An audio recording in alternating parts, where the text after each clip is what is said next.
Okay, in a prior section, we actually derived the sine of 15 degrees, and you can click on this link over here to bring you back to that problem that we did. And sine of 18 degrees, you can click on this link over here to bring you back there, all right? What they want you to do is find the exact value of the sine of 3 degrees, which is not a trivial thing to do, by the way.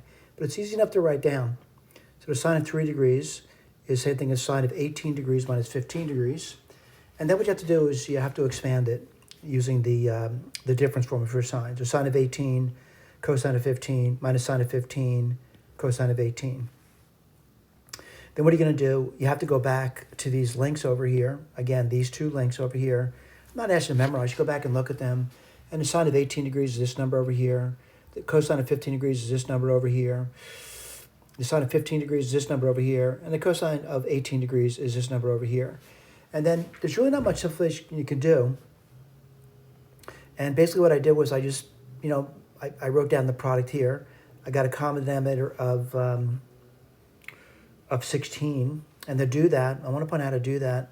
What you have to do is, let me just write this over here for you. So I see the root 6. I'm doing this over here now. And I factor out a root 2 from that. And what would that give you? Root 3 minus 1. And then I get the root of, 5. It's a nested root that cannot be unnested. A lot of nested roots can be unnested, but that one can't be. All right. Now I say it can't be unnested with nice numbers. So what do you get on bottom then? You would get 8 root 2. Right. What happens here? This cancels off. And to make that a 16, multiply top and bottom by 2. So what do you get there? You would get the 16 in the bottom as we expected. What do you get on top? The 2. You get root 3 minus 1, and then this over here.